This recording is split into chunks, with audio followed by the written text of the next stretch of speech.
Hello and welcome round to my house. We've got another Saturday morning full of great food and great chat in store for you today. I'll be tucking into recipes from one of my old friends from the Ready Steady Cook days and an Indian chef who's become a legendary figure in the restaurant world.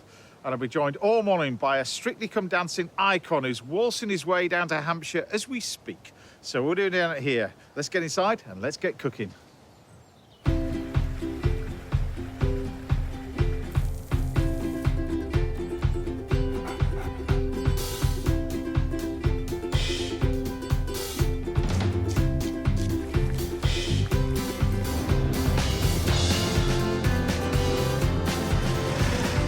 Morning. Are you coming in then? Good morning, and what a show we've got lined up for you today. Today's going to be a good one because we've got Strictly Come Dancing's Anton Beke will be back. He'll be tucking into a dish of chicken with chorizo and enjoying some incredible crumble when he drops by the house a little bit later. The chef, Claire Smith, will be inviting us through her cameras into her kitchen, where she whips up a simple but delicious plate of chicken. Don't miss this week's little masterclass. They'll be giving you a step-by-step guide of how to make the perfect Yorkshire pudding. That deserves a whoop-whoop. Ish. Not that much, obviously. And that's not all, because I'll be joined down the house by two brilliant chefs who are good friends of mine and the show, the brilliant Nairn and Cyrus Todiwala. Good to have you back, gentlemen. So, Cyrus, what are you going to be cooking for us then? I have been told that you have a new tandoor. We've got a tandoor. And they're not going to switch it off while I work on it. Exactly. So I'm going to do a sheikh kebab. Wow. I'll do a sheikh kebab. And then also we'll show people, if they don't have a tandoor, what they can do, make it at home more simply. Bombay, every street corner, there's a guy sitting with a brazier making different kinds of kebabs. So this is just You can do it on the barbecue, though, can't you? Oh, yeah, of course you can do it on a barbecue. Even on a thin skewer, you could. Fantastic. Nick, follow that. What are you doing? I'm going to do a little salad of squid, sort of Asian slaw, some nam jim, that's sort of Vietnamese dipping sauce, which just works with everything. Yeah, and that's also done on the barbecue as well. Yeah, if you've got the cornrow on, that's the best way to do it. We've got both here for you, both locked and loaded and ready as well. But I thought to kick things off today, we'd go vegan. And we're going to do a dish that I'm going to do a dish with a vegan aubergine with a nice little caramel miso we've made with a little bit of sake and mirin. And there's a reason behind this, because a few months ago, I went to one of the biggest food festivals in Europe, which is in Bolton. Isn't it? People, 500,000 people go to this Bolton Food Festival. I've been doing it for years, and people don't believe me. It is just unbelievable. The whole city, the whole town is full of stalls and hundreds and hundreds of stalls where everybody can just wander around. But I'm going to do this nice little aubergine to start with, and then we're going to get on to one of the suppliers that I met with what we've got for dessert. So we've got sake and mirin in here. And then I've got some sugar. So sake, mirin, and sugar. And we're going to make a caramel miso, which is basically just this miso, which is fermented soya. And we're going to take that, add that to the pan. Wow. It's very carefully measured out, you know it's that. Very carefully. You know this. We always carefully measure everything, don't we? Yeah, we do. Exactly. So we just pop that in there. And I'm going to whisk this up, and I'm going to serve it with some amazing deep-fried aubergines. But first, I'm going to be serving these aubergines as a little starter because of the vegan dessert that we've got coming the way via the Ukraine, via Bolton, as I said. To find out more about where these desserts come from and how they're made, I'm going to speak to Aliona and Dasha Doyle from the Vegan Infinity Company. Welcome to the show, guys. Hi, James. It's so nice. You're looking fabulous. Your desserts look amazing. Now, I'll explain the story of how we met anyway, but tell us about the story, first of all. Your mum, first of all, came from Ukraine, what, 16 years ago? Yeah, 16 years ago. So did you learn the passion for baking from your family then? Is there a big tradition over there with baking? Where did it all originate from? She was the cake maker in Ukraine.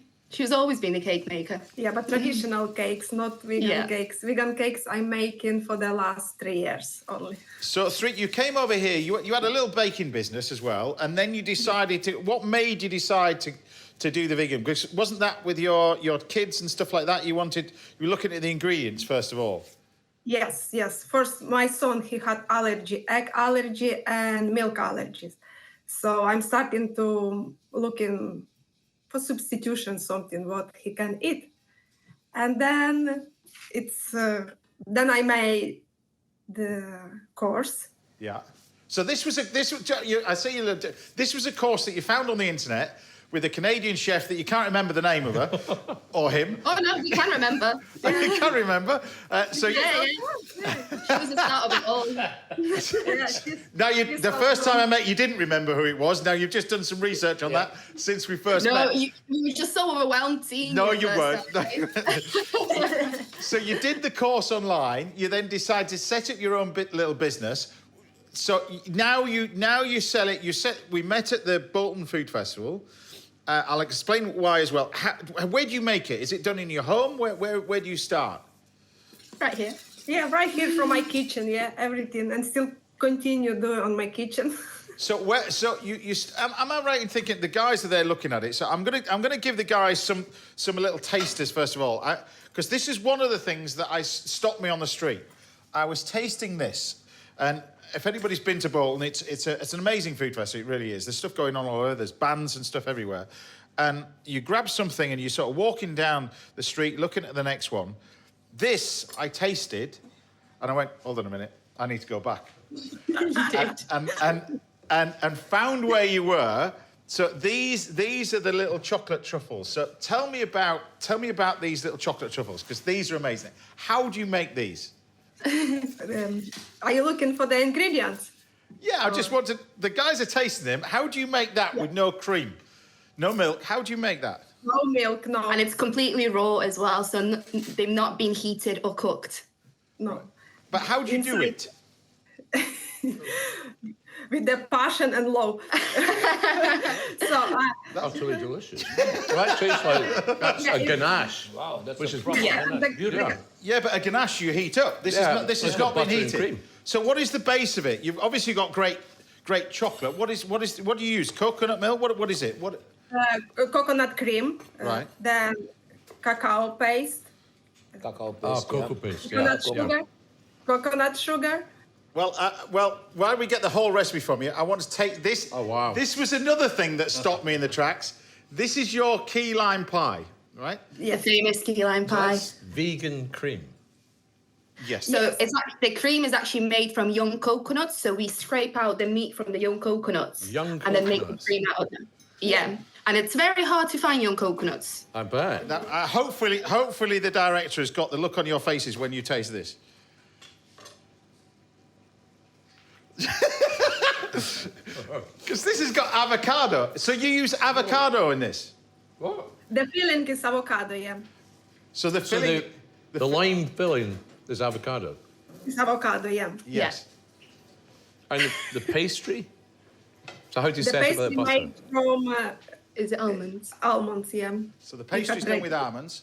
And am I right in thinking that you very rarely bake anything? This is all using a dehydrator, this? Yes.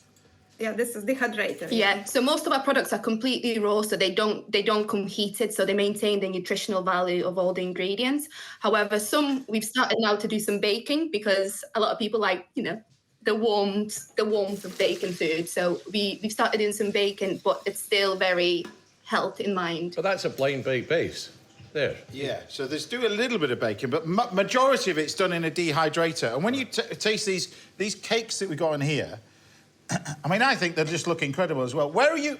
The people in Bolton, they're very... You're amazed with it. Honestly, yeah, they look amazing. Where are you selling this from? For the people of Bolton, they've got that on their street anyway. Where are you going to? Are you going to food festivals around? Where? Yeah, so we mainly do collection and delivery from Bolton, and we also do food festivals and vegan markets and little markets every now and then. Can I just say, it's not very often you can shut these two up. Yeah, I don't get... Are they having the trio of chocolate now, I can see? Yeah, I think so. Well, I cut a piece from that. So this is the trio of chocolate as well. Yeah. So tell me about this... Tell me about this cake as well. I'm intrigued to know what is this one you've got in here? Can you see this large one that we've got in front of us? What is this? So that's the baked one. I'll let my mum explain about that one. Yeah. So, Mum, can you explain what this is? The recipe was created from Ukrainian recipe, but twist to vegan variation. Honey. Yeah, it's honey cake. In Ukraine, it's really famous honey cake. Yeah, so it's Honey a traditional. Wow. In Ukraine, we have a traditional cake called honey cake, which is very, very popular. Now, obviously, honey is not vegan, so we've tried to make it more of a vegan version. So we call it the caramel cake, but it's delicious. So have you got honey in there? There's no honey in No, there. agave syrup. No, there agave syrup. Agave. There's no honey in there. Tastes like honey. No. It's agave. Caramel, honey. But just so people can see inside here. So this is a traditional. Do you serve this? When is there a particular time of year that you serve this? So we do only do this on the markets. So we don't usually have it for collection or delivery. So we only do it specifically at the markets or events, and we have it in a little pot that people can just take and eat from a pot as well. So it's easy. But in you, is that a dog barking in the background? That is definitely in your house. He wants a piece of cake. So in Ukraine, do you serve that cake at a traditional time of the year? Yeah, every day, All the every time. month. Yeah. Every day, every month, every day. And everywhere. Yeah, but we are making orders for full cake. Yeah, we're making orders too for the people. What do you think, guys? I think it's extraordinary. And the balance. It's clever. It's extraordinarily beautiful to look at, and it tastes amazing. Well, it's clever because it was created for an allergic son. Yeah, But what has come out of that is something that is so unique. very special. And I wouldn't be eating so many at this time of the day. Yeah. But I tell you what, I'm looking forward to getting. Guilt-free. And to be honest with you, it makes my deep fried aubergines with caramel miso look a bit rubbish compared with next to yours as well. But just take a little shot of that, good, mate. and then we've got on here. This is our nice. This is a classic little Bakewell, is it? It is, yeah. But one thing I wanted to mention about the cakes is they are free from a lot of things, which they probably don't taste like. So they are free from gluten, soy, milk, eggs, obviously, preservatives and additives. Wow. So Do you know, everything that we do for is mainly restaurants, Before you go, what is that? Is that a cheesecakey thing? What is that? Yeah, it's fermented cashew cream. So it's got vegan biocultures in there, so that's what of makes it a course, key. it's fermented cashew Yeah, so cream. I don't care what it is. It tastes amazing. Yeah. Yeah, honestly, I think what you're doing is brilliant. I might as well put my aubergines away then. These are just pointless, isn't it? Does anybody else want these? Because it's pretty pointless, isn't it? But anyway, I'll send you them to Bolton anyway. But best of luck with everything. Thank you. Thank you so much for having us, James. Really appreciate it. It's a pleasure. Take care. Thank you very much. Bravo.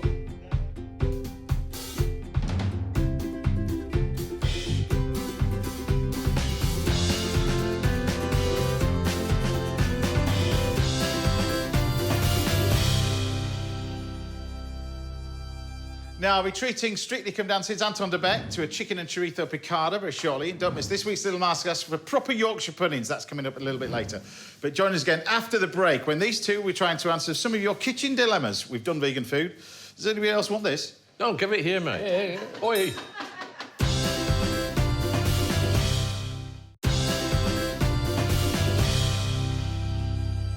Welcome back. I'll be cooking the first course for my guest Anton de Beke very shortly, and I'll be giving you an unmissable masterclass in Yorkshire pudding coming your way a little bit later.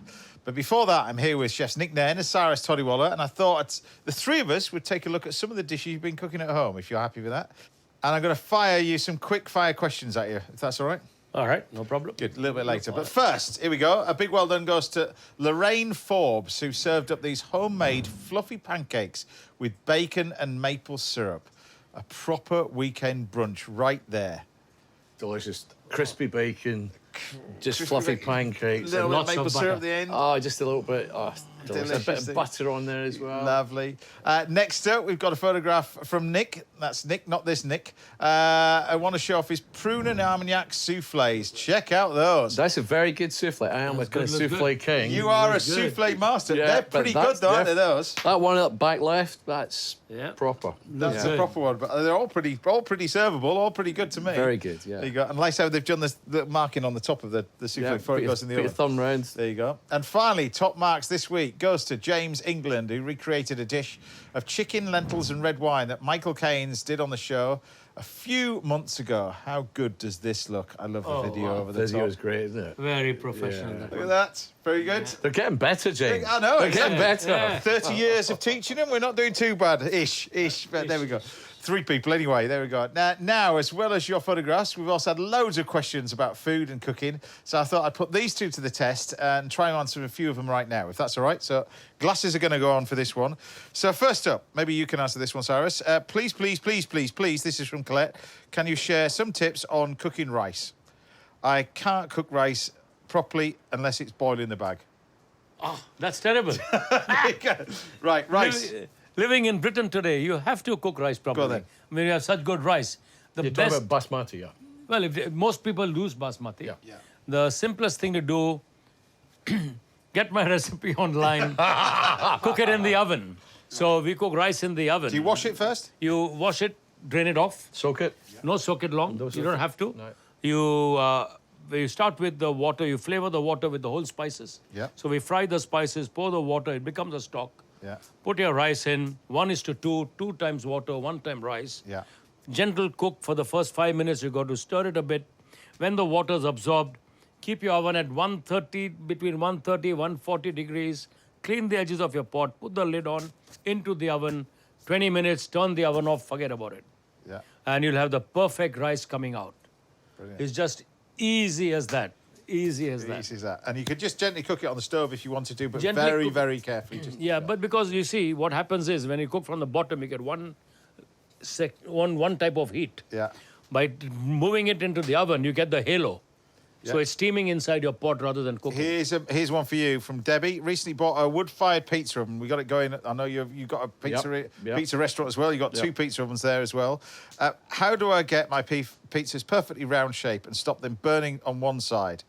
So the round shape doesn't matter, okay? When you're pushing them out, it doesn't really matter. But burning on one side is because the oven's obviously hot on one side. So halfway through, turn it round so Yeah. it cooks on the other side. But also with a pizza oven, what you want to do is, it depends on how big it is, you want to just move the heat to one side. It's really Yeah, about getting the base hot. Yeah. Start the fire in the middle, push the fire to one side, sweep it clean, put the pizza in the middle, and then after about a minute, turn it around, get the peel under it, and turn the edge and push it back again. Yeah. I mean, all pizza ovens, even that one, you've still got to keep rotating it as well while you're doing that. And you can do it in an electric oven on a pizza stone. Okay. Sarah, have you got any, wants to get ahead for preparations for Christmas or anything she could be doing right now? Preparations for Christmas. Curry sauce for your leftover, for your turkey. But right now, I should be soaking my fruits for a For a lovely Christmas pudding. lovely pudding or a lovely, rich, deep, dark cake. Yeah, or making it now. Because You're making it and then soaking it every day. every day with a bit of brandy. Yeah, a bit of or brandy, keep on Armagnac. soaking I would be doing the sauce. I would be getting the gravy ready. I would be going out to the supermarket, buying all those packs Yep. of little pre-made stocks Yeah. and making it now, because the minute you try and find it at Christmas week, it's a complete carnage. So I would be getting that now and then freezing it. Yep. Freeze it in ice cube trays, and you can take 5 or 6 ice cube trays per portion, whatever you want. But it's easy as that. the old-fashioned days. My husband is a complete foodie. This comes from Michelle. Any ideas for useful presents I could get a wannabe chef for Christmas? I always find this fascinating. What would you buy a wannabe chef for Christmas? What would I buy a wannabe chef for Christmas? Mine Good would knife. be a chopping board. A wooden, big, thick chopping Thick board. chopping board. I always have them over here. I Good love chef's them. knife. Yeah. Good chef's knife. Good peeler, like a proper peeler, not a speed peeler. Yeah. And a grater. Good, but never to forget a good heat-resistant spatula. Yeah, One yeah, of those yeah. I saw one here. Yeah. I cannot do without that. I Yeah. think that's the best. They're usually made in France, those heat-resistant spatulas. Yeah, they're beautiful. brilliant. They're really They beautiful. usually got red with a white, White base on top. it, but White they're, base, they're yeah. brilliant. by The the way. all white ones are not heat resistant, and you put it in hot liquid Precisely. and they All crumble. over that. Right, Cassie's got a bumper crop of leeks and beetroot and red onions. What can Wow. you do with them? Plenty. Soup to start with. A Chutneys. good chutneys. Yeah. Yeah, lots of beetroot chutney is fantastic. Even a raw soup of fennel. you can just blend up raw as well, can't you? Oh yeah, of course you can. Great salads. Or you can puree Pickle the them. Puree the veg and freeze them.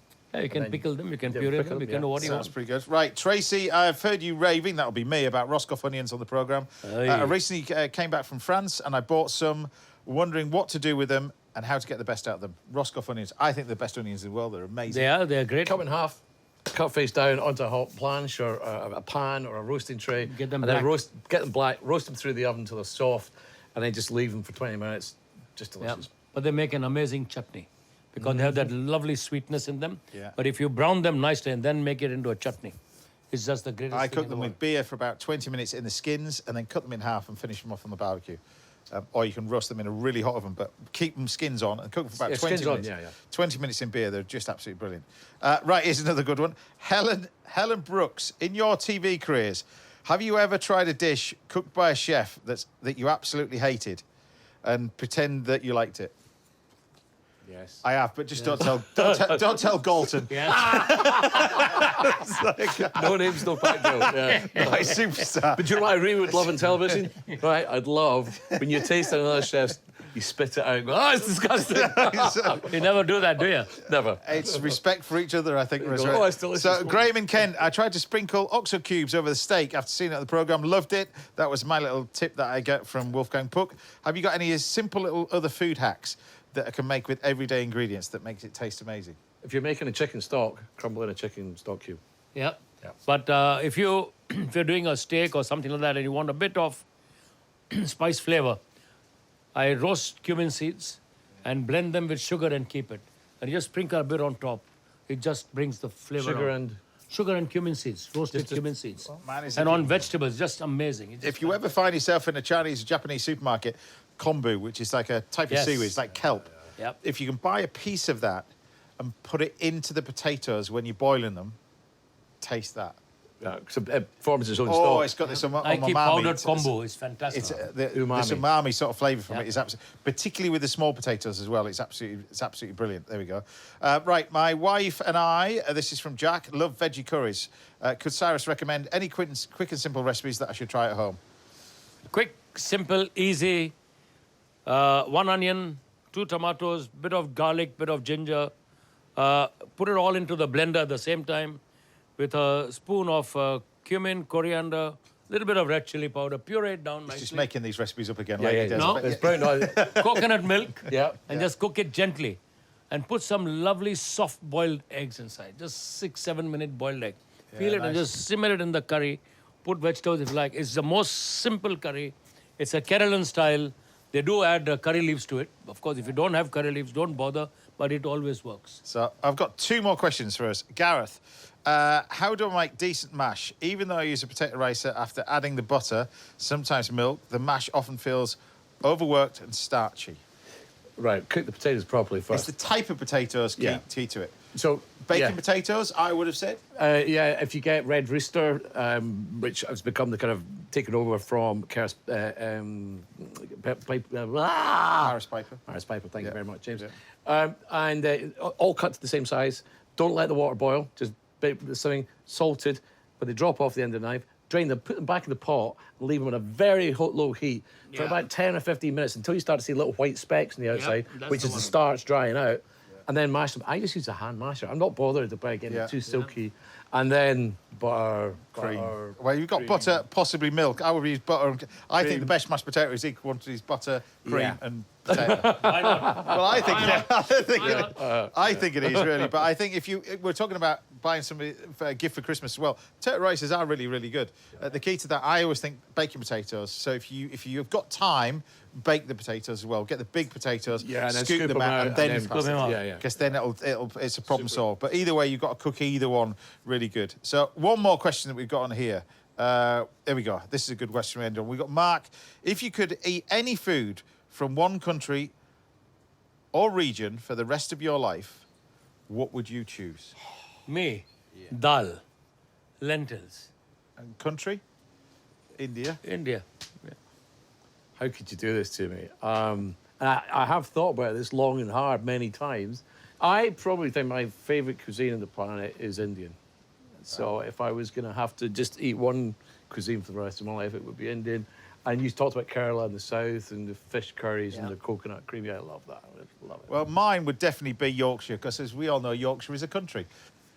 Suppose you can call it that. In its own right, it's The Yorkshire National Park, I think so. it is. No, I would have to say, having been to Spain, I think Spain is probably one of the greatest places I've been for food in my life. The variety of ingredients, the produce, And the pride. Yeah, and the zonal regions of it, I think it's incredible. From the salt in the south and the tuna, and then the north, the meat, and the particularly the east, You west should go coast. make a series about that, James. Ah, maybe. Maybe sometime. There you go. Now, if there's anything you'd like to learn about for food and cooking, then do get in touch. We'll see if we can answer some of your questions right here on the show in the future. But do keep sending your pictures and videos coming in. We'd love to see what you've been inspired to cook at home. How good were those soufflés as well? Brilliant. Right, still to come, we've got a recipe from the genius chef, Claire Smith, and I'll be showing you how to make proper Yorkshire puddings in this week's Little Masterclass. But I'll see you back here in a few minutes when we're joined in the house by ballroom dancing legend, Anton de Beke. I'll see you in a bit.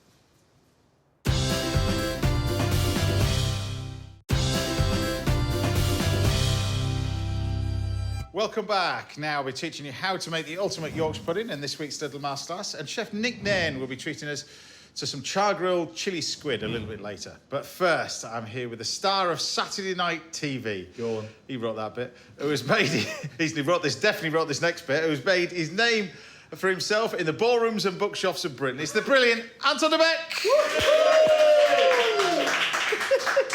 Good to see you, pal. Good to see you. Good to see you. Oh, you're the best. You're the best. Don't know about that. We're having a discussion about it before I came on, and we've decided that you're the best.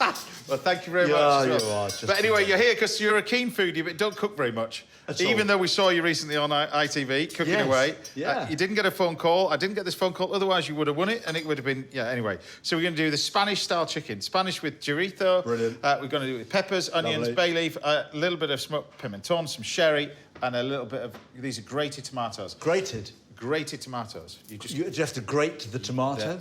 that's how I you came get on here grated. once, you made me peel a grape. I thought I was contributing, and you were just giving me something to do. You don't I had have no to- idea. So Veronique, that I remember this dish. That's exactly what it is. Peel What a muscat grapes. wonderful dish that was. Peel muscat grapes as well. So Yeah. first of all, you're appearing at Blackpool Yes. tonight as well. Come on, the big exactly. show. So I mean, what is that like for you? Because I mean, when we first met, would you believe it's 17 years since I did Cannot Strictly. be 17 years. 17 years since. Excuse me. I saw a photograph the other day, and it was the lineup of that year's Strictly. And you were there, like about 1.5 foot taller than everybody else. You and Ian Waite, I think it was. Exactly. And I can't believe that 17 years ago. unbelievable. You haven't changed a bit. No, thank you. Nor of you, Chief. Wow. Nor of you. So basically, you're doing a bit of everything now as well. Because I want to get onto the tour that you've just finished. Yes. Was this one of the first times you've actually gone on your own? Because the rest of it you've sort of partnered with Yeah. dancers and stuff like that. This is you Yeah. and Aaron, and you've done stuff. And this is your first one. Yeah, On your own. How it's was that? interesting. It was incredible, but I do surround myself with incredible people.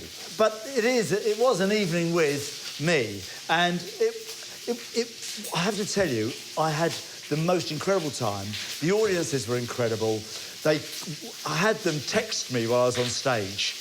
Literally ask me anything. You've got the whole back. So I think it's got to be regimented routines. There's music and stuff like that. Or is it? Well, you know, regimented is quite a strong word. It is basically it's a song and dance show, but I like an interaction with an audience, and so I would interact with the audience by asking them to text me. So my number would be there on display, and then you could text me, and I'll have my phone on stage, and then I'll do a couple of songs or some dancing, and then I'll go to the phone. So, okay, let's have a look. Right, get the phone, have a look, and see what they've been text. And it was just... and every night's a new show. Every night's a different show. Yeah. And sometimes I'd have to cut a number in the second half because we're running a bit long. I mean, literally, I'd have to go to Clive. And this is the joy of working with such incredible people. They are magnificent at working on the hop. This is a far cry away from you growing up, and because you were a baker, weren't you? Well, when I first that's how you started working, I started as a baker when I was, just first left school and I started working. And But I a did lot that- of people in ballroom, you were doing that when you were a kid. Were you doing that as a kid or not? No. Well, when you do ballroom dancing, Yeah. particularly, and dancing anyway, particularly your Well, level, the world level. I started obviously dancing when I was about 13 or 14, and then I left school and needed a job to pay for the dancing, and I started into bakery. But I was like a trainee baker. So when you're a trainee baker, you go in to work about 7 o'clock in the morning. You have to just clear up.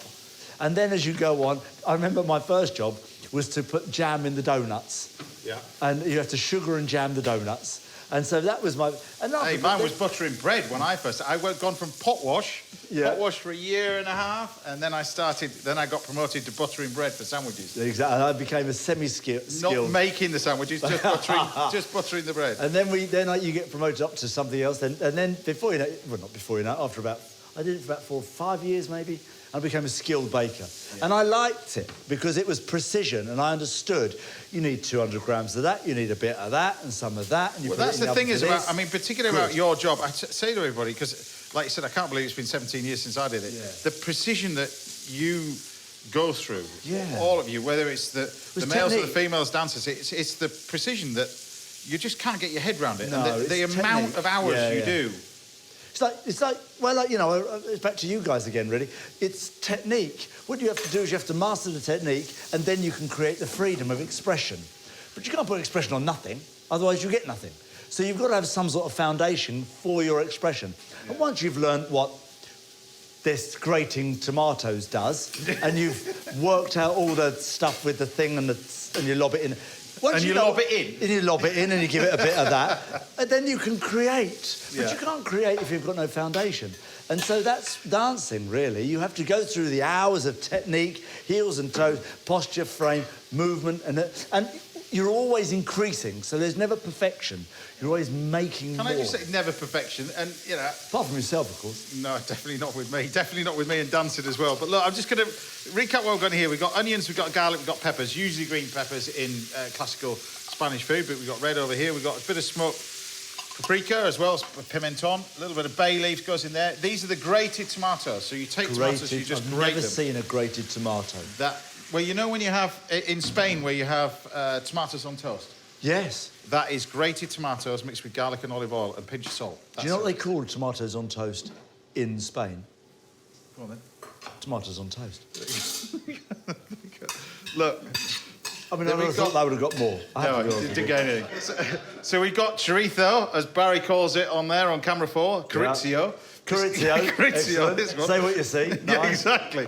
So this goes on here, and we're going to add this to it, add the chicken back in, and then bake it in the oven with all this as well. But you're here as well to talk about Strictly, which we, like you said, Blackpool Tonight. Blackpool Tonight. What a great show Blackpool is. But I just want to talk about this. Yeah, look, this why is not? your book. My new novel. This book over here says mock-up, not real copy. So this is not your real book, but it is the real book. It is the real cover. Yeah. I'll give you that. So this is. What did you get? This is Jackie Collins's book. Is it? Oh, Riders.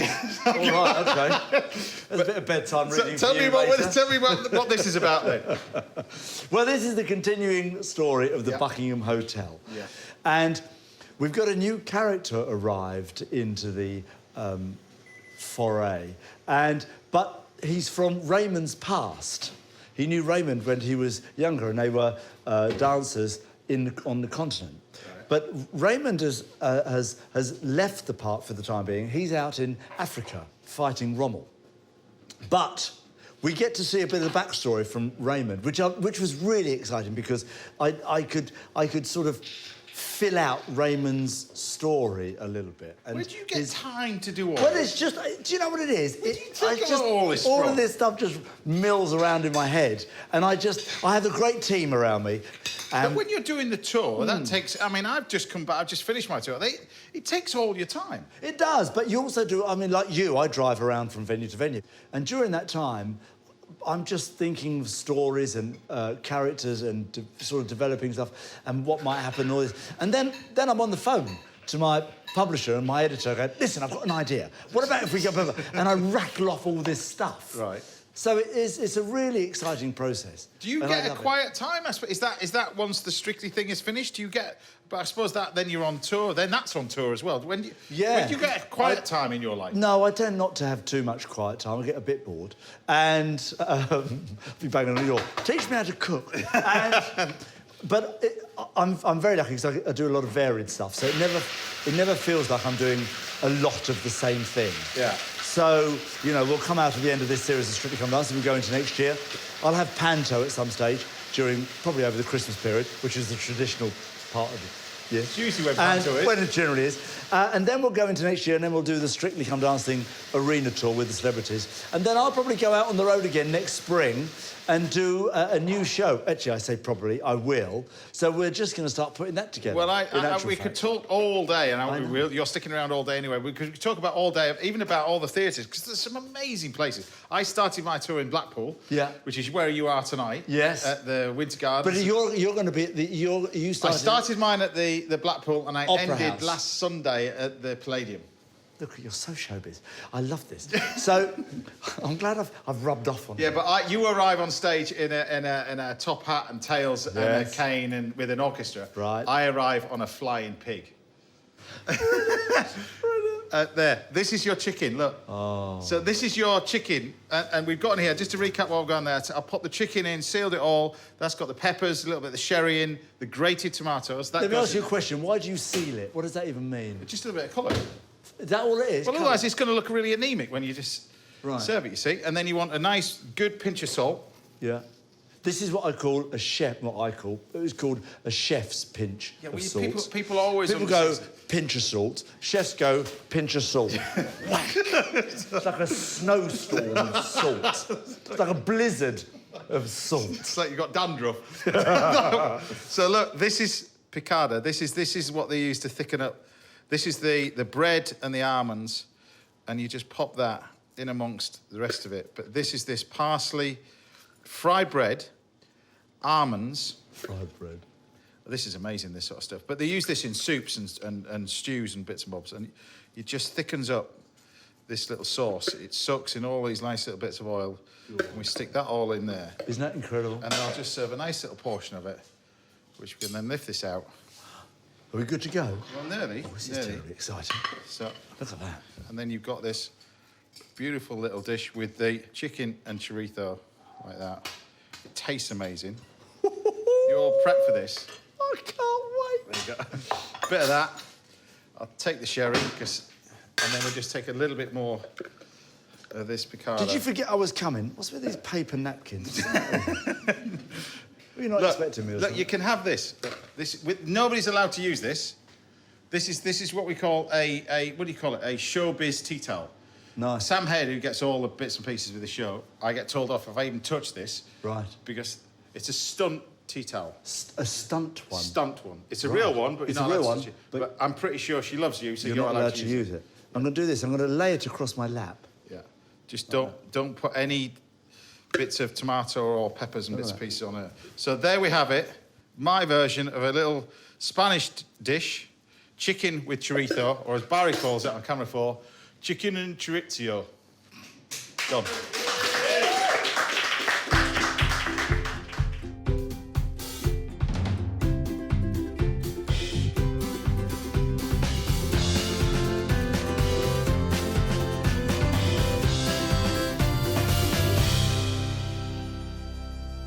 Right, there we have it. Bon appetit. Oh.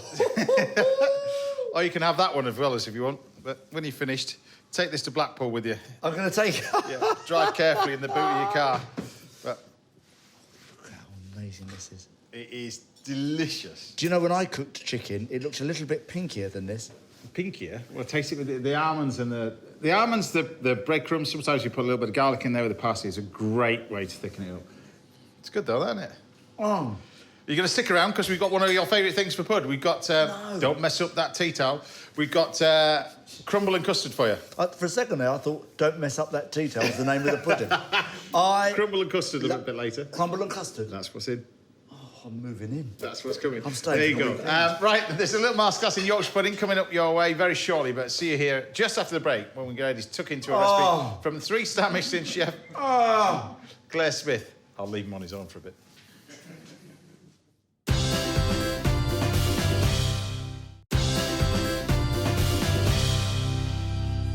Welcome back. Now we're serving up crumble and custard for Anton de Beke later this morning. And Cyrus Todiwala will be sharing a cracking recipe for lamb kebabs in just a few minutes. But before that, we're about to enjoy a dish from one of the greatest chefs working anywhere in the world right now. From the kitchens of a 3-star amazing Michelin star restaurant, Core, in London. Here's a brilliant recipe from the one and only Claire Smith. Enjoy this one.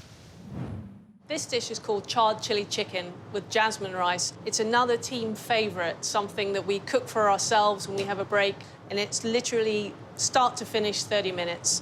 So we're going to start off with the jasmine rice. We've already rinsed this rice off. You should always rinse rice before you start to cook it. Pinch of salt, and then we just put the water straight in. Now, general rule for cooking jasmine rice, we say it's normally double the water to rice. When it boils, we're going to put a lid on it, put it off to one side, and it's just going to rest for about 10 minutes. Next, we're going to get the chicken onto marinade. So this is, firstly, a little bit of corn flour, some soya sauce, probably about 3 good tablespoons of soy sauce. Same with rice wine vinegar. Then we're going to give that a bit of a mix, bring it all together. This is just to marinate the chicken in. The reason we're using corn flour when we go to fry this, we're going to get a little bit of colour on this chicken. I prefer to use chicken thigh for this kind of a dish. It's a little bit more succulent and tender.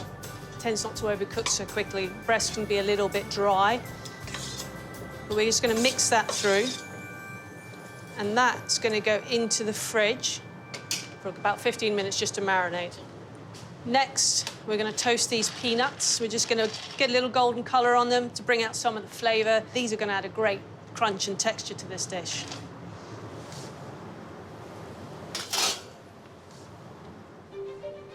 Next, we're going to do the chilies. There are hundreds, maybe even thousands of varieties of chilies, but generally you can pick these up at most supermarkets. They're not too hot. Obviously, if you leave the seeds in, they can be a little bit spicier. I'm going to leave them in for this. And now we're going to fry these, and we're going to colour them till they go completely black, and it's going to be that charred chili flavour adding bitterness to the dish, with just adding more complexity.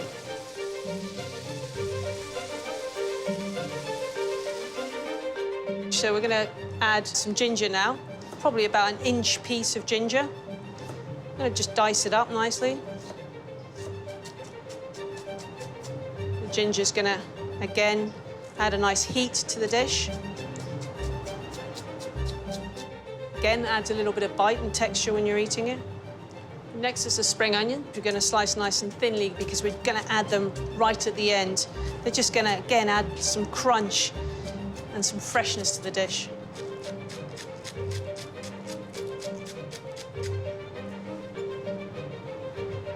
So the chilies start to blacken. And we're just going to turn them over when they've got a nice colour on them.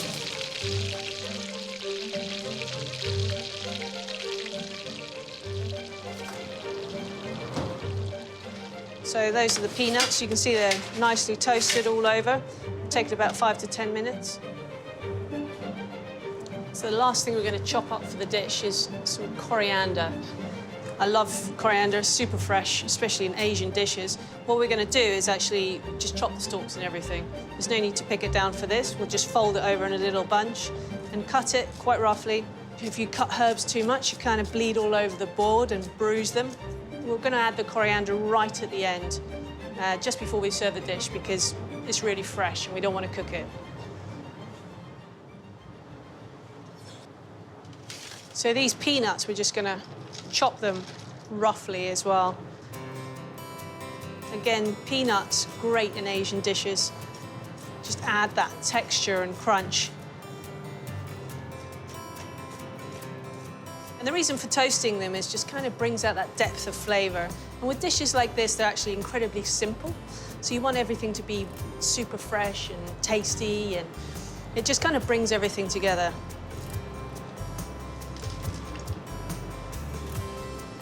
So those chilies are lovely and black now.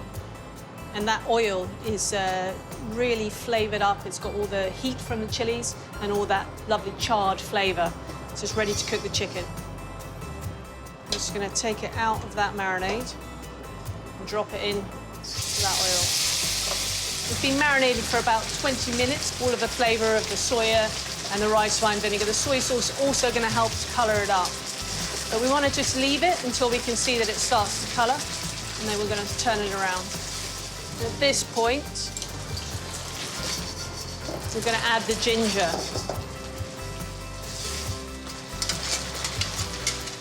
30 seconds with the ginger. We want to leave it fresh again. We don't want to cook it too much. So now we're going to add some soya sauce and rice wine vinegar. So this is 50-50. This is going to add lots of umami and acidity to the dish. And let that cook for, again, about 30 seconds. Now the corn flour in the dish is also going to start to thicken it. And we'll just see that start to happen. The last thing I'm going to add is just a little bit of chicken stock. A couple of small ladles, and that's just going to add a little bit extra to the sauce. OK, so that chicken is cooked now. I'm going to pull it off the heat before adding the fresh ingredients. In go those spring onions, the peanuts, and the coriander. I'm just going to reserve a little bit back to garnish the rice with at the end.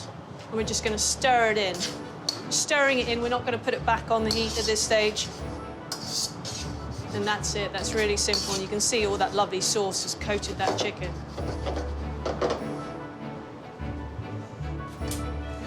So this is our rice that's been steamed. So that should all be beautiful now. Just lift the lid off.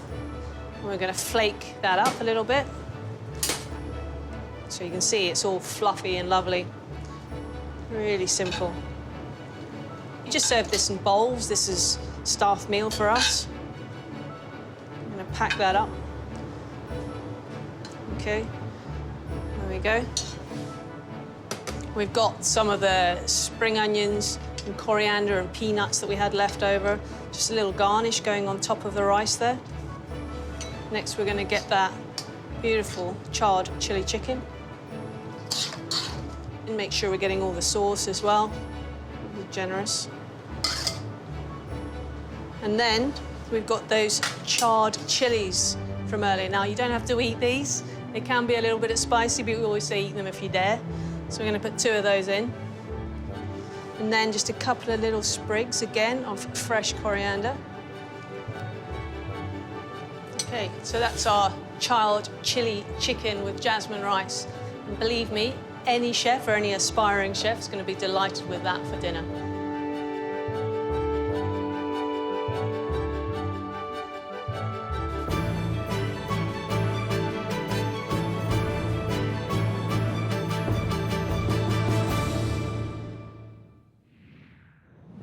How good was that? Now, I'll be giving you a crash course in making the perfect Yorkshire pudding in this week's Diddle Masterclass.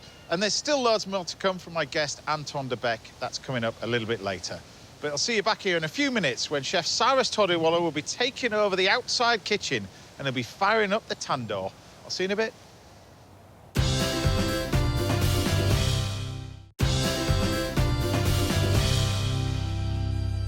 Welcome back. Now, coming up, I was showing you how to make a classic Yorkshire pudding in this week's Diddle Masterclass. And I'll be chatting some more to Anton de Beke over a blackberry and apple crumble a little bit later. But first, I'm here with Nick, and we're about to enjoy a dish from a chef who's played a massive part in revolutionising the way we think about Indian food in this country. It's the brilliant Cyrus Todiwala! Thank you. Good to have you back, Chief. Always, and we're nice and warm out here because we got the oven fired over there, but we got the tandoor over there. Nothing makes an Indian happier. Then the tandoor as well over there. Tandoor as well, And you're going to use it for this, so tell us what you're going to be doing then. So I'm going to use that because you have it. Yeah. But we are going to make a sheikh kebab. Okay. The word sheikh means a skewer. Right. All right, so any kebab formed on a sheikh is called a sheikh kebab. I didn't know that. I'm learning something every day. Yeah. As the Turkish would call it shish. Right. The Persian word is sikh or sheikh. Right. So we got lamb. Yeah. It's going to be minced with mint, fresh coriander, green chilies, ginger, garlic, cumin, coriander, chili, turmeric, and a bit of garam masala. Okay. A squeeze of lime, not too much, just to keep it nice and acidic. Yeah. And of course, the good old salt. And you're going to get Nick starting with that. So He's going to start with that. Yeah, go on then. And hopefully he'll get through that, and then we'll mince it twice. Right. Because it's a small mincer, we don't have the big industrial ones. So you double mince it then? Double mince it to get a little bit fine. Otherwise, if there are bigger pieces, it'll not stick on a skewer. Well, I'll let you fire And away. all these aromats, they go through the mincer as well, yeah? Yes, sir. So you just scrape the mint leaves off. Yeah. So you to fire it on. The tips can be... There, James, that's it. Yeah.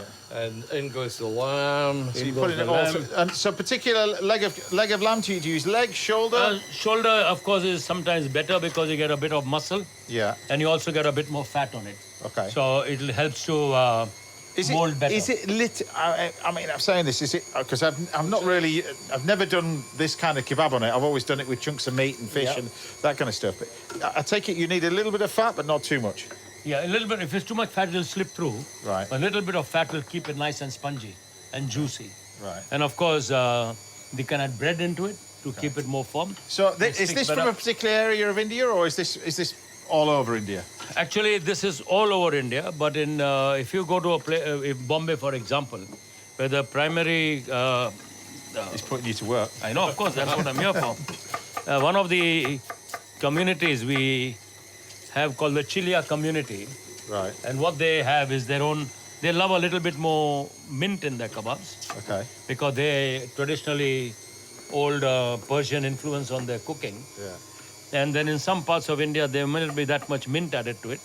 But more or less, it's a standard process. I do find India and the cuisine there fascinating, and the areas and the zones and there's difference between the north, south, east and west, but also within that, there's just so many different types, but they all link somewhere.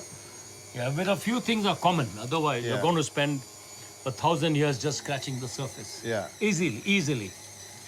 And this all leads me onto your new book, because you've got the new book out of here. Yes. What would this be about then? Well, it says Bombay. Guess that might be about Bombay. Yeah. Yeah. What brought you here in the first place?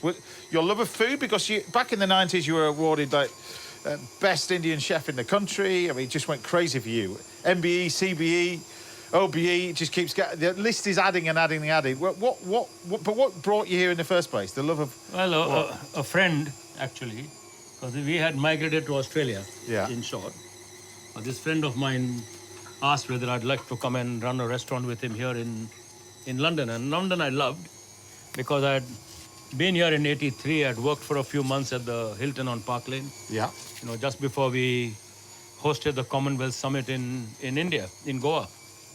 And so, yes, any opportunity to come back to London and work was what I wanted, what I got, and that's how we landed up.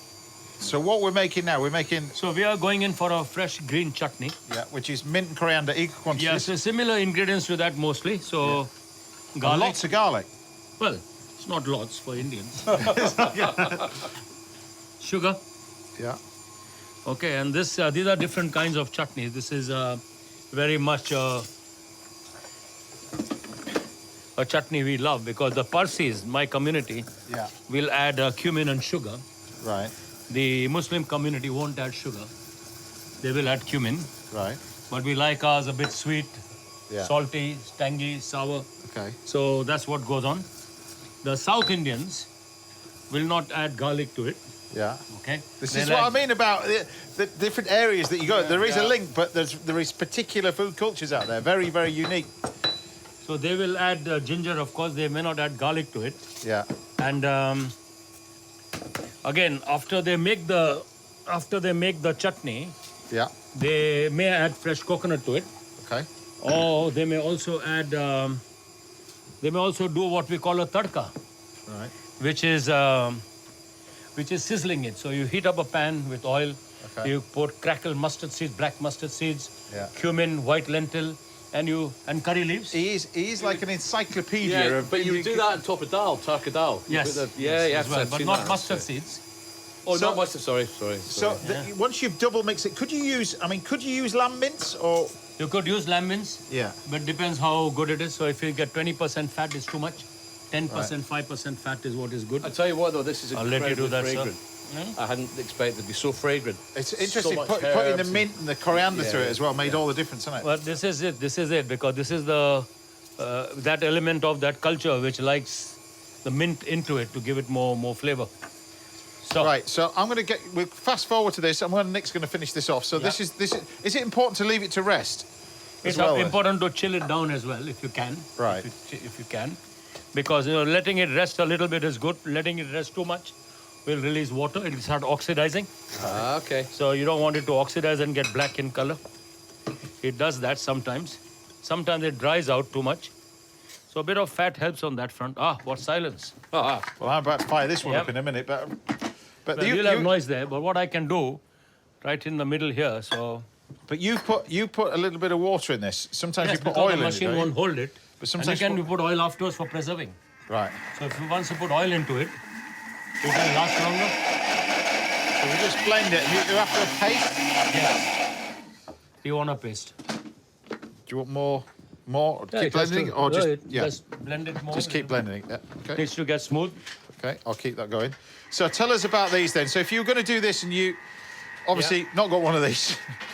But I got given this at Christmas, by the way. That's why we got it. But Well, it's fantastic. it's amazing. I think it's amazing to see on camera because what you guys cook with, I just think it's fascinating to see it being done for real as it do in the restaurant. And thank God I'm not timed on this one. Yeah. So I know a certain gentleman who used to pull my leg on that. Yeah, well, we ran out of gas at one point. I don't remember that. Yeah. Did we really? Yeah. Okay, so Right. if you do not have a tandoor, but you normally would have an oven. Yeah. So the easiest thing to do is you take your mince, you give it a bit of a, you form a burger, Yeah. and you open up a plastic bag, Yeah. you put it there, you fold the bag over, and then with a straight foot ruler or with a ruler or a piece of wood which is straight, Look at that. and You form the... You found and the perfect very circle. easy. So if you're scared of using a skewer, you can make that on plastic. Look at that. Yeah, make that on plastic. Every day's a school day. Look at that. and you push a Because skewer you'll be doing through. it with this, how easy? Yeah, so if you have two wooden sticks, for example, you want a barbecue, Yeah. you can do that. You can put a stick through it.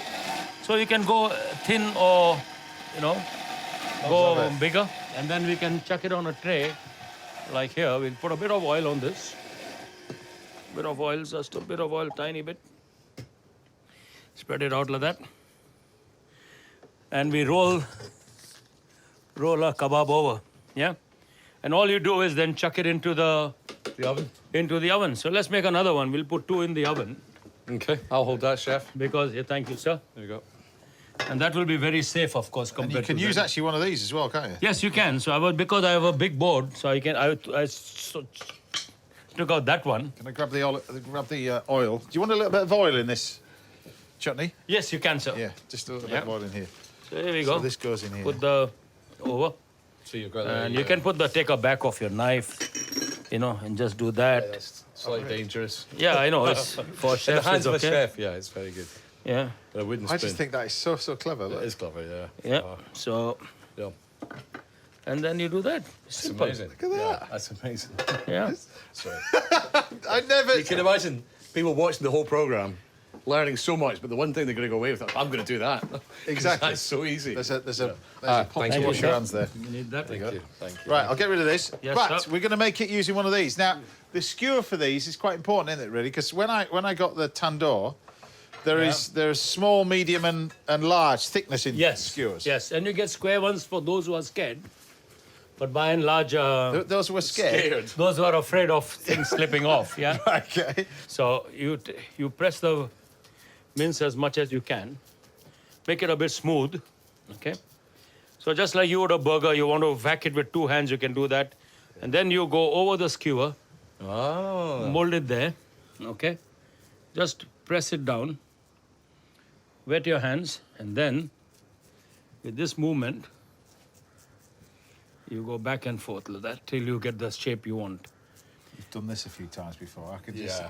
Yeah, and then it depends how thick you want it. So we'll go a little bit thinner, just so it cooks fast. And I take it the important bit is not to put it too far down here because this is where the tons of heat is, isn't it? Yeah, so we can put it that way.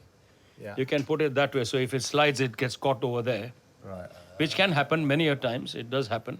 So all you then do, just look at it, see if it's nice and even on all sides. Yeah. And then you open the tandoor, you rest it in the middle. Just do that. I'll let you do another one. We'll do another one. I'll let you do another one. I've got to see this because this is... I got given this. Kindly, Dipner and her father gave me this for Christmas. Yeah. They got me it this Christmas. And I remember. I just think it's absolutely fascinating to see it. So you don't put it round the edge. You actually put... So in there's a gas burner. Yeah, so you There's put it on top of that. You don't charcoal go on right top of- down, yeah. So you put it on top of the charcoal. On top of that, because the heat is much less in the middle than on the sides. So this is the way up. It's the pointed bit up, yeah? Yeah, you can, either way. Normally with tikkas, this would be up, Okay. because then we take it out and you hang it straight up. So this is why I've got this hanger on here. Yeah. Because another one that I figured out is when they were here, is they said, no, you need a hanger like that. Correct me if I'm wrong. Yeah. But when you slide it off, you have the plates there and you slide the meat off onto You the slide plate. it straight into a plate. Also, it helps for when the juices start to drip. Okay. Yeah. So here we go. One more. And like I that. take it the reason for this as well, because you've got this on the inside, then you can then cook the naan bread on the outside, or would Naan you, on the sides, You'd yeah. have separate oven totally for the naan bread. No, you can, because if you're cooking for a lot of vegetarians that come to the restaurant these days, they want a separate tandoor. Yeah. They don't want to be eating tandoor from breads from a tandoor in which meat has been cooked. There are. A lot of that lovely lamb fat. Yeah. I just think it's... And how long, once you've got it in there, how long are you going to cook that for? I think based on the temperature, 3 minutes, 4 minutes. 3-4 minutes, that's all. Yeah. And you could do that with could you make that with chicken as well? Or? Yes. But with chicken, the problem is that you won't always have a good binding. So chicken, you have to make it very, very fresh. You can't make and keep. Right. The other stuff, of course, if you make and keep with lamb, it doesn't spoil. But with chicken, it will go off. So add a bit of bread to it. Right. Right, sir. How does it look? I think it looks all right, but I think it needs another couple of minutes, but I'll leave it with Maybe. you. Let's have a look at it. I mean, one's gone down. It's like watching a genius at work. It is, yeah. That was a great investment, and you were waiting for Cyrus to come. Yeah, exactly, yeah. So, Yeah.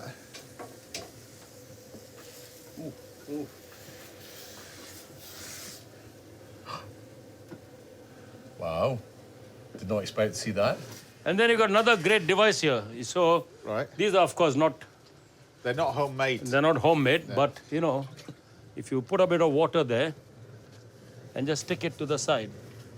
What makes it stick? Just Right, hold on. Magic. You've just Oh, got, it's magic. these are bought in naan breads. They're You just bought in stuck a naan bit of bread. Yeah. water on it, stuck it on the side. Do it. You want to do it? You can do one. Yeah, but I know that I'll lose my arm. You lose a bit My of hair. bracelet will go. If you don't get hair, see, no hair grows anymore. I was going to say tandoor chefs, Just they have touch no a hair bit in of their hair. arm. What am I doing? There, you got water there. Cyrus, you come here. I'll go that right, way. yeah. There you go. That's all it's to stick. Water. Yeah, and stick it to the side where the water is, on the top. Yeah. Wow. Hot. Smell that. Oh, it's burning hair. burning hair. Oh. It burns hair, yeah. Till you get nothing left, you know, there's nothing. Yeah. So, I mean, it's nice and hot now. So then, you got this, piping hot bread, yeah. Beautiful. Yeah. And it's just got... That's a bought-in naan out of a naan. What we could do then is to roll I mean, if it's good fresh chapati, but otherwise, you got that. Just cut it. Yeah. Would you like to cut a piece of that? No, we'll just keep it there. Keep it there. keep We've it got to there? see the other. I'll put that Yeah. one with it. But there you go. I Put want that to over see there. the other one come out as well. I want to see your other bit of lamb Oh, you come did out. that? That's a bit of I want to see. So and that's you did not ready use as it well. yet? So you just hang it up. Right. See the juice So is coming out? And it has. It's slipped down to the bottom. So I can see the juices coming out. Yeah. Yeah. Ooh. Even for Cyrus. No, it's a bit high for me. Everything, wherever I go, everything is made for James Martin. Trust me, any demo I do, who did the counter? It's Mr. James Martin. And I am cutting like that, and James is cutting like that, yeah? So give us the name of this dish then. So, sheikh kebab with fresh green chutney, and of course, a little overcooked chapati. Cyrus Todiwala, everybody. The man is a legend in our midst. What you've got to taste this. So, do you salivate. dive into your hands or Yeah, what's everybody, it's just dive in is the best. Dive in. Yeah. Okay. Yeah, that's amazing. Ah. It's so soft. Mixing those spices though, and aromatic. everything blend in the mixer. Yeah. I went through the mince. Just works a treat, doesn't it? Yeah. So chili, garlic, ginger, mint, coriander. Coriander whole will Try it with the chutney. I have. And we got one that's in there. There you go. I'll let you get that out. Yeah. But you can do these in the oven or just on a barbecue. Well, you can do the oven, you can under the grill. Look at that. Yeah. Perfect. Equally That's just as good. out the oven. Just It's just that you miss that little bit of thing on the top, but you still got it nice and juicy. But on a barbecue, that would be lovely. Oh, perfect. Perfect, because you had lovely colouring on the barbecue. And the smoke from the oil going down would add a lot of flavour to that. Perfect. And that was just leg of lamb. That was just leg of lamb. You can use shoulder. I think clean that's it coming nicely. to a restaurant menu in Scotland very shortly. But anyway, Nick, we tried to trump this dish when he fires up the barbecue of his own a little bit later on this morning. And we're treating Anton de Beke to one of his favourite desserts at the end of the show. It's crumble and custard, to be honest with you, but it's lovely. But I'll see you back in a couple of minutes when I'm giving you everything you need to know about how to make Yorkshire puddings in this week's little masterclass. See you in a bit. That is amazing. Incredible, isn't it? Absolutely Just amazing. totally delicious.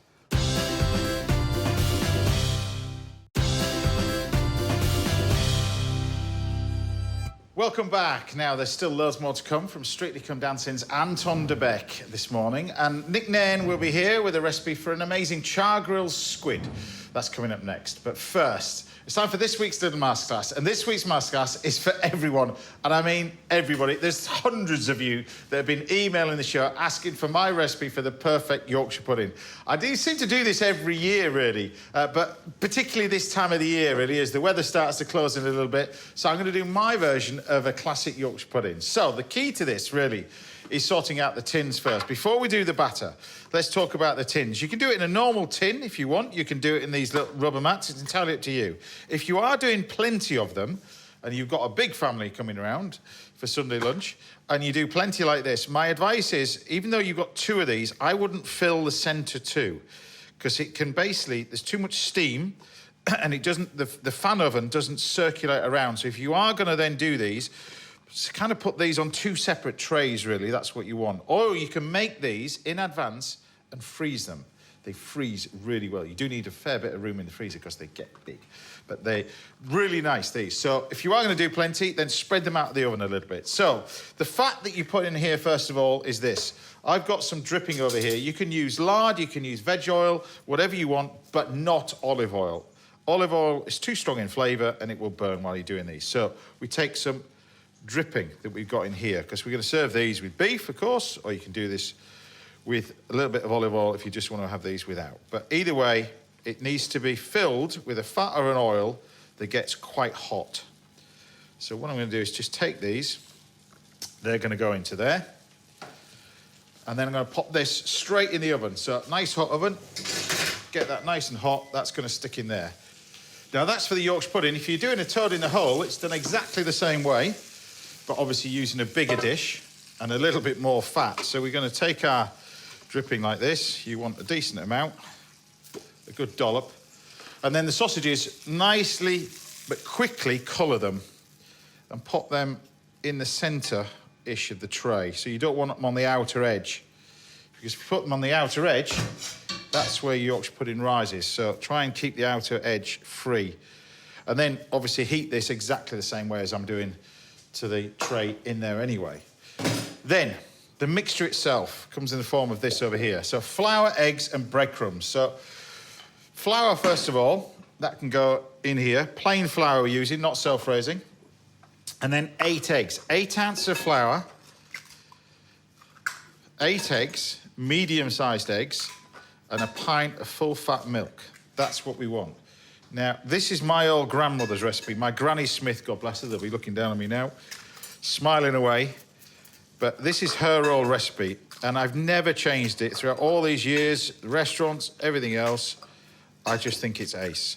So we take 8 eggs, 8 ounces of flour, and a pint of milk. My TV dad will beg to differ on this. He uses equal quantities of, usually cups, a cup of water, a cup of flour, a cup of beaten egg. But either way, whatever recipe suits you, this is mine. We mix it together by hand, so I'll pop the last egg in. It doesn't really matter if there's any lumps forming. Yeah. So the key to that is mix it enough that you got on there. I'll just turn our little onions down there for our sauce. So once you've got that mixed into a batter, then we throw in the full-fat milk. So I was brought up on a farm, so we never really had semi-skim milk. Never really use it anyway, to be honest. But we certainly never had it. So full-fat milk. Mix that together with a good pinch of salt. And then you leave it. Now, you can cover it over, leave it in the fridge. It needs at least 4 hours to rest, 4 or 5 hours. I do this and I'll actually leave it overnight. I think that's the best way, to be honest with you. So just cover it over, pop it in the fridge, and this is what it ends up with afterwards. You end up with this, it looks like dirty dishwater really, but that's what you're looking for. And then we're going to mix that in a second. Meanwhile, over here, we're just going to turn our attention to our little bit of gravy. So I do like a little bit of gravy with this. We've got a touch of brandy. This was nicked from my granny's cupboard. And then she used to have sherry, but you can use Madeira. That was also nicked from my granny's cupboard. And then you can use some of this fresh stock. So we just take some, usually the beef stock is called veal stock because you make it out of veal bones, but we just heat that up. And all I'm going to do is take this liquid jellified stock and then start to bring this to the boil and reduce this down to make our little sauce. That's going to be our nice little gravy that's going to go with this. Touch a little bit of butter. But back over to our Yorkshire pudding mix. Over here. Once you get to this stage, we give it a mix. Now, it's important that your tray's had at least sort of 10 minutes in the oven. 210 degrees I'm cooking mine. Fan-assisted oven. It needs to be over 200 degrees. So try and get your oven nice and hot. But what you want to do is you want to mix this and get rid of all those lumps. You can see the sort of lumps sort of disappear. You'll never get rid of all of them, it doesn't really matter. But just make sure that the flour that's in the base, that as it's settled, is mixed throughout the batter from here. Now, the reason why we do this, and you're probably wondering why we leave it to rest and then mix it again, is because we beat it a lot more when we're mixing it than when we do now. So we just want to mix that together, and it just allows the batter to rest, and you get a lovely shine on the Yorkshire puddings as well once you do that. So the sauce is reducing down now, like that. And then this is our nice little batter. Just get a little ladle and just make sure you go all the way around. And make sure you get it all mixed in, like that. Then, once you've done that, you can get your tray out of the oven. You need to make sure you've got everything ready, really. If you are going to do these, you want to be quite careful with them. Make sure you do it quite close to the oven because it's quite difficult to take a hot tray back to the oven. But you want to take these and you want to bring these across. And what you want to do is you want to just take your batter, and this kind of sits. It should make this little tss noise as it hits the tray. And you want to fill these about 3/4 of the way up. So when you're doing this, 3/4 of the way up, like that. Take the mixture. Now this whole mixture, this 8 eggs, 8 ounce of flour, pint of milk, will do one of those whole trays for the toad in the hole. Just put the whole lot, you pour the whole thing in there. But just take your time with this. Now, like I was saying, particularly this time of year, you never know who's coming around for dinner, you never know who's coming around for lunch. Christmas, would you believe, is just around the corner, of course. These you can make and you can freeze. So once you get to that stage, you then put it back in the oven. Now, keep the temperature high, 210 degrees. This needs to then cook for an hour. It sounds crazy cooking them for an hour, but it's really true. What you need to do is cook this for an hour. So nice hot oven. Now, after they've been in there for about 45 minutes, and it does take 45 minutes, then what you need to do is release the steam. Yorkshire puddings, they rise. And by the way, it says on my cards over here, so it's got to be fact. In 2008, the Royal Society of Chemistry ruled that a Yorkshire pudding, to be judged successfully, has to be no less than 4 inches high. These are proper, I know that. What you can do is freeze these. Now, to freeze them, what you have to do is release some of that steam out. Because there's so much steam in here that causes the Yorkshire pudding to rise, by releasing the steam, you just open the oven door. So just do that and then close it. Don't open the oven door fully and then close it, just an inch or two. Open it and close it. And you'll see a big load of steam, a bit like when you're cooking choux pastry, that kind of stuff. You're releasing a little bit of the steam, just by that, and that's it. Cook it for another 15 minutes. Now, you can turn the oven. If they're starting to colour a little bit too much, turn the oven down to about 180, something like that. That's what, and they continue cooking them for about another 15 minutes. But roughly, either size, be it a big one or a small one, take about an hour. Meanwhile, we've got our sauce reducing down over here. So this is our nice little bit of our sauce. We're going to finish that with a touch of butter. Just a little bit of that. And a bit of salt and pepper. And that's our nice little bit of onion gravy to go with it. And then we just take our Yorkshire puddings out. So once these, we can lift them out like that, straight out on there. Now you see by cooking them on a tray like this, how you get that effect. Now, if you wanted to, you can take the Yorkshire puddings like that, turn them to one side, turn the oven down and continue cooking these and they'll start to dry out. The perfect Yorkshire pudding should be sort of firm on the outside and soft in the centre. That's what you're looking for. It shouldn't be firm all the way through. So we've got our lovely Yorkies there. What should we do? Which one should we take? All of them. That's Sam, by the way, upstairs. But look, you got our lovely Yorkies like that. And then, if you think that's good, check out the toad in the hole, because this is pretty special. I'll just, while we're waiting on that, we take our nice little bit of sauce. We can take our lovely bit of gravy over the top. It's nice and simple. Tastes beautiful. You want plenty of gravy as well over the top like that. And another one. And then finally, we've got our toad in the hole in here.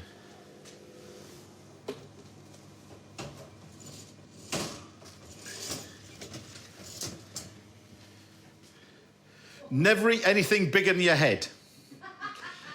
This could be an exception today. Look, there you have your classic toad in the hole, your classic Yorkshire puddings. I know what you're thinking. What happens if there's two of you for dinner? You cook two, of course. Of course you do. There we go. Now, if there's anything you'd like to learn about Little Masterclass, then do get in touch with me, see if we can help out right here on the show. Time now for a quick break, but join me again in a couple of minutes, where Mr. Nick Nairn will be outside serving up an amazing plate of squid. He ain't going to beat that. No way.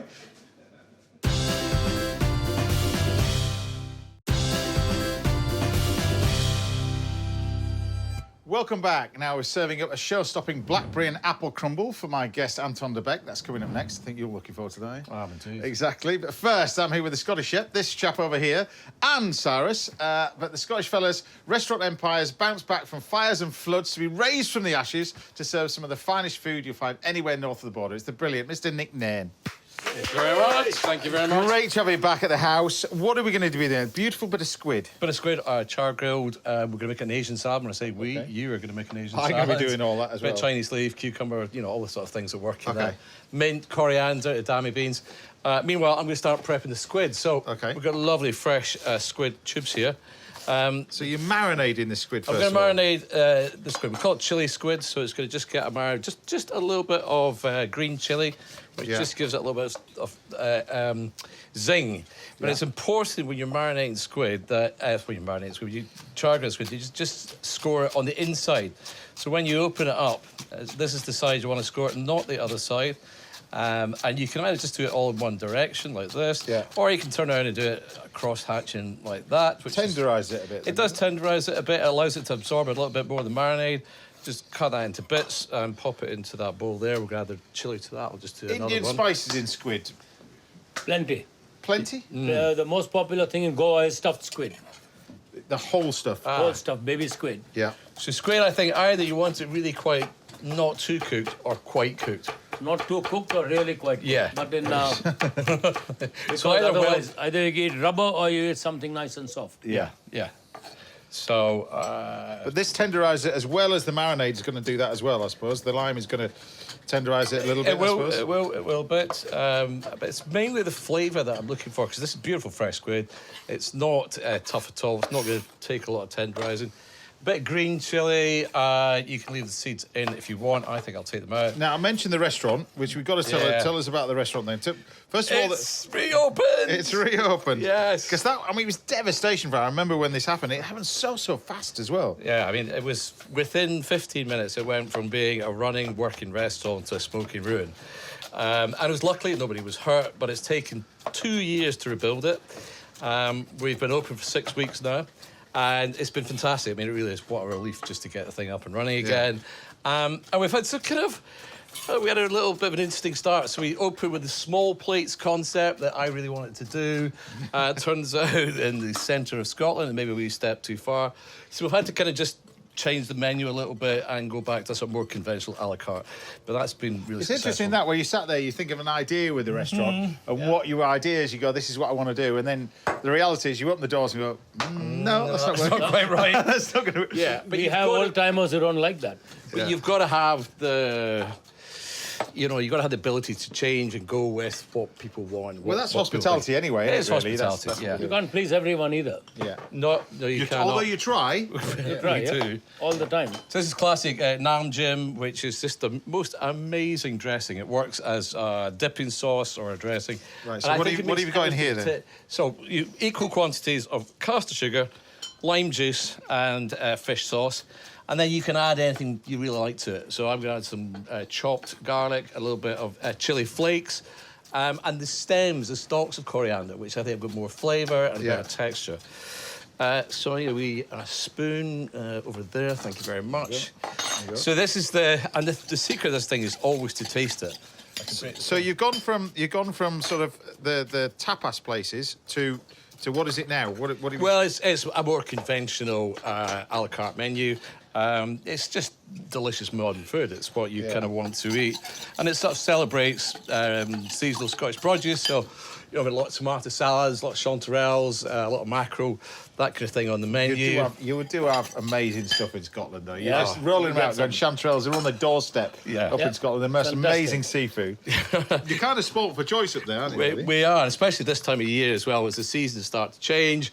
You know, apples and brambles and the sort of the first of the root vegetables and stuff come in, which is a real kind of celebration. So whilst I'm making this sauce, I may as well get this squid started. So all I've got in here so far is the squid and the chilli. So I'm going to add a bit of salt to that. I don't add the salt in. How long do you marinate that for, then? Overnight, if I had the chance, to be honest with you. Okay. But I did this when I arrived in the studio earlier on today. Yeah. So, and we're just going to whack it onto the barbecue. You could have put it straight onto a hot frying pan, but the barbecue, especially these cornrows, how did you discover these? Because since you started using it, everybody's got them now. This actually came about for filming, as you know. When you do filming, you go out on location, you're doing all these filming bits and pieces. You go out, and the wind's blowing. Usually in Scotland, Wales. You're halfway up the side of a mountain, on top of a mountain, and you're trying to cook with a gas barbecue, which is nigh on impossible. Yeah. And as you're doing that, you're cooking away, and then realise that the minute the wind picks up, it's been blown out, and you don't get any heat. Yeah. So then somebody introduced me to these. Said, you need to cook on these. So we're just going to chop up the mint, chop up the coriander, add that to here as well. You want lots of herbs, I'm assuming, in this as well, which is good. So you've got the cook school, which is now open. Yeah, it's just reopened. Yeah. We've also, I don't know why we did this, but we're opening a fish shop, a butchery, and a kind of homeware shop as well. And we live in a great community, and I think, the more... These are all going to be in Bridge of Allen High Street, and I think the more good restaurants and shops we have, the busier our community is going to be. It brings more people in. We've got a station. We're right next to the motorway network. So Bridge of Allen's a great kind of... So explain to us where the Bridge of Allen is. Where... Just north of Stirling. We went there one night, but it's pitch dark. You were there for about an hour, and then we were whisked off again somewhere else. You showed me, yeah. So there, mate, is the Nairn Gym. Yeah. So you use a bit of that. Oh, put a bit of sesame in. There we go. Here, that's not traditional, but I like a bit of sesame in there.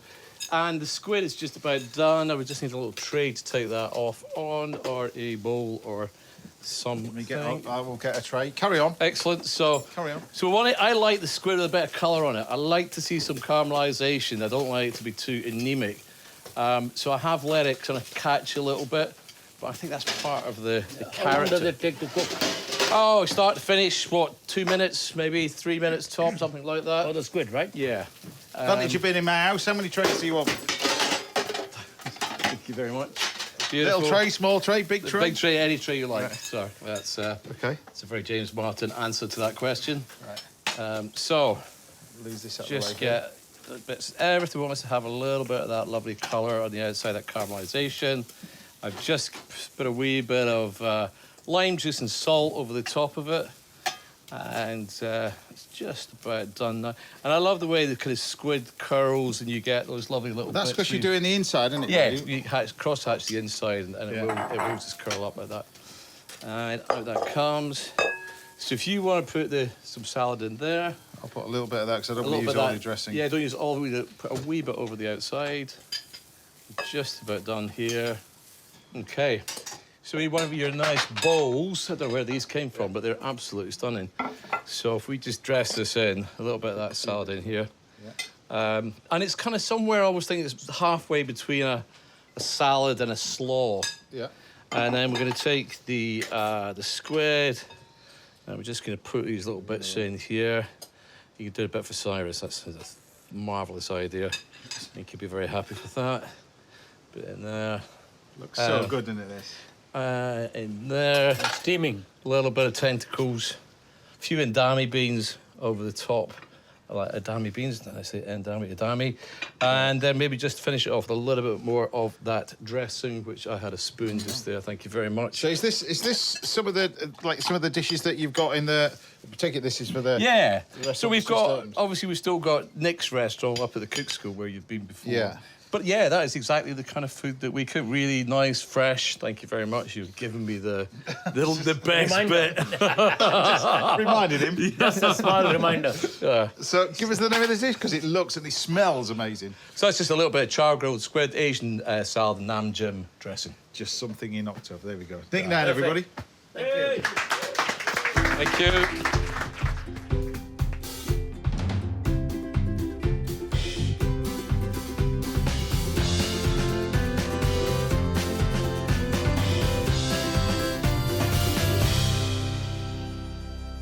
Right, I'll pass you this over. Cyrus. Thank you, sir. Dive into that. Yes. This is going to be Very happily. the dressing as well, like you said. What was in that dressing again? Just So that's recap. just sugar, lime juice, fish sauce, and then a little bit of chili, garlic, and then the coriander stems. The stems have got all the flavour. It's really sort of zingy and brilliant, fresh. You get a lovely flavour from the char through that. Right, it's healthy. And actually, just leaving that squid just for that few hours or Makes a big difference. changing it, big difference. Isn't it? Chili thing, and it gives it that kind of fresh kind of zing to it. Absolutely beautiful. Yeah. There you are, absolutely beautiful. Nick Nairn, everybody. Fantastic. Right, we've got time for one more final recipe this morning, so join me again in a couple of minutes where I'll be serving up a stunning blackberry and apple crumble for all of my guests, I think. I think they're going to enjoy this one, with custard or creme anglaise. Definitely custard. Custard. See you in a bit.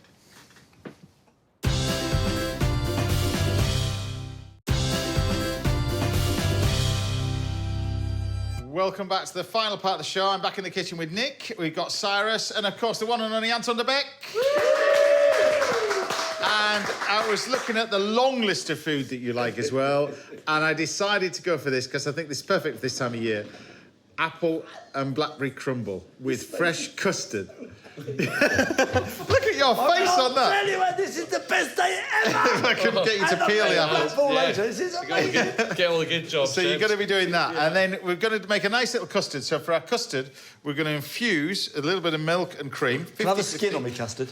Sorry? Like when I was a boy. This is not that type of custard. We used to have custard with skin on. Yeah, Why but don't we get that anymore? Yeah, but that was a packet. This is fresh. No. Really? You could. Oh, wasn't it lovely in the old days? You could do that. Oh, I am not going to do skin on custard. Come on. Glistening underneath. Look, not for either of you. I'm going to do. Stop going on about skin on custard. You're not getting it. Right?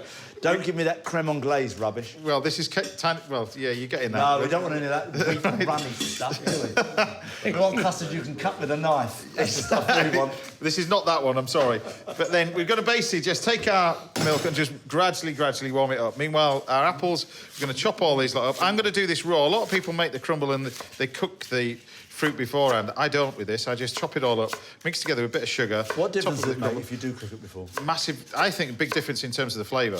Oh, really? What about you? Do you put it in raw or do you? I cook it a little bit, but not too much. Yeah, because I want the texture. I think if you cook it too much, it falls to bits. I don't cook it, you see. So I just chuck it all in. You have plenty of texture. Okay, every day's a school day when you're around, James. I'll do that. When I was here last time I was here, and I had to peel grapes.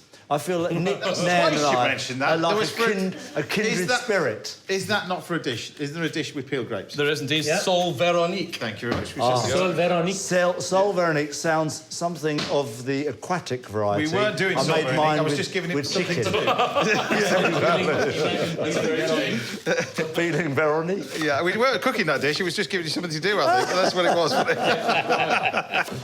Now, you're here to talk about so much other stuff. We've got to talk about Strictly as well. I mean, it's hard to believe that it just gets better and better and better, It's doesn't been it? an incredible series. Bigger and bigger and bigger. It is wonderful. Because, do you know, the great thing about Strictly Come Dancing is, although it's changed so dramatically, even since when you did it, it hasn't changed at all somehow. And that's the magic of it, really. Still, you have the celebrities dancing with these incredible professionals, putting together these wonderful numbers, judged by the judges and then voted for by the audience at home, which is the most important thing.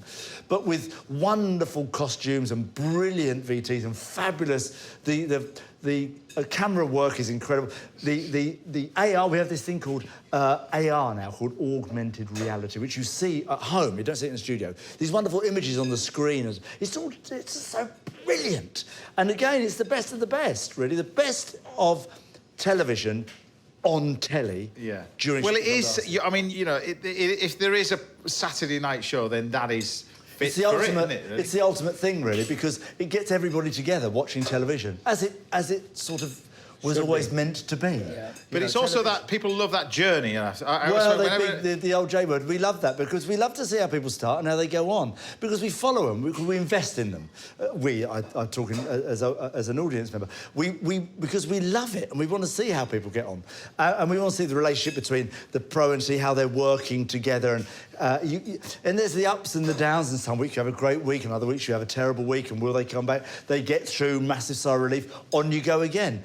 And it's always starting again. How are we going to do this week? Nothing's ever given. What's that like for you as a judge now, really? Because to be and to do that as you've always gone not full circle, but what's that like for you? At some point, would you rather be doing that, or you just think, oh, do you know what? I'm glad I'm out of that now. Well, it's, you know, the worst thing about doing being a professional dancer and competing on shows, you get voted off, and there's nothing worse than that. And that was happening all too early, as far as I'm concerned. So, being a judge, I get to stay in. But what I get to do as well is sort of try and help and say things that might help. And when somebody does something that for example, I say, I talk about arms and position and all these sorts of things quite a lot.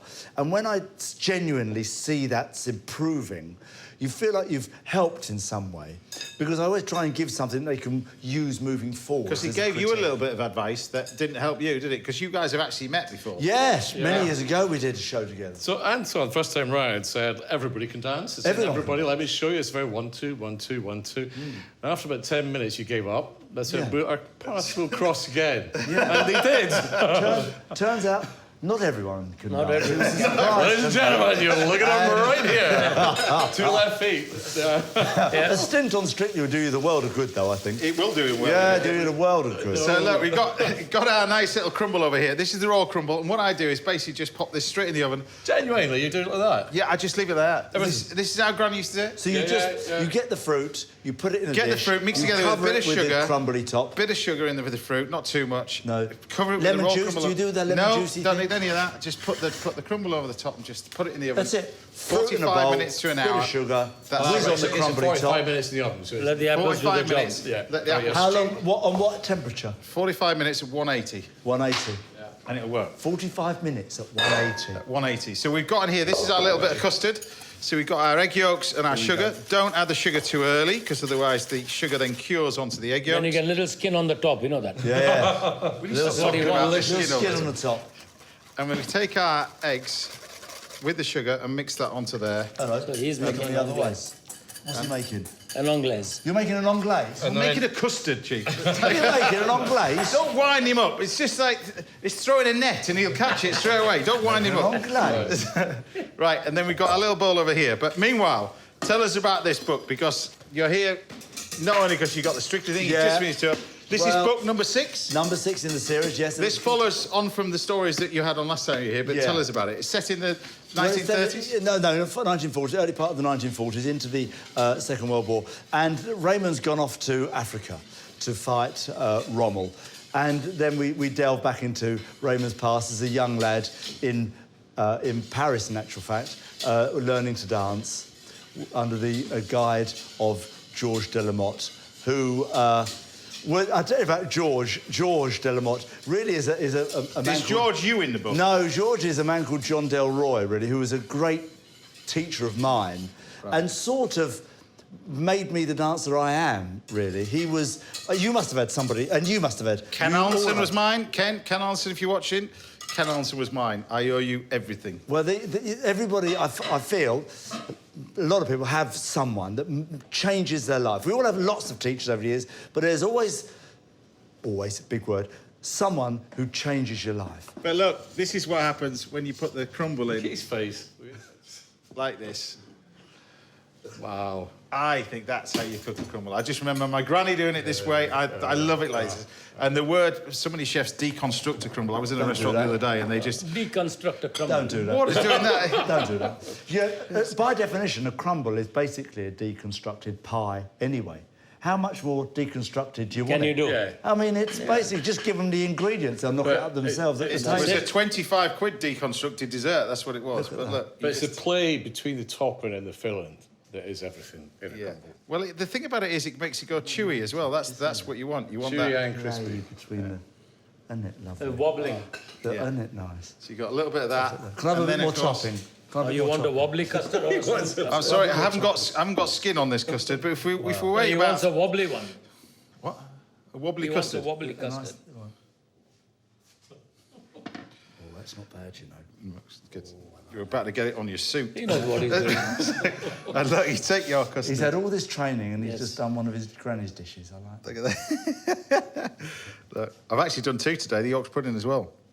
But you missed that. Yorkshire puddings are legendary. Well, there let you me go. tell you, you can hide a small village in your Yorkshire puddings. Well, there you have it.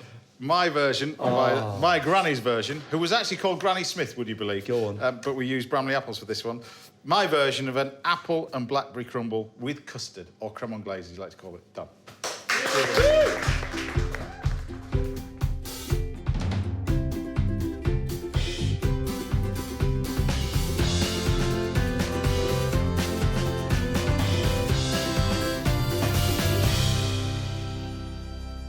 Right, I'm checking to see if there's skin on it. I'm just going to put a little bit more on there. So there is, there is actually a skin on this one. There is a skin on it. Happy now?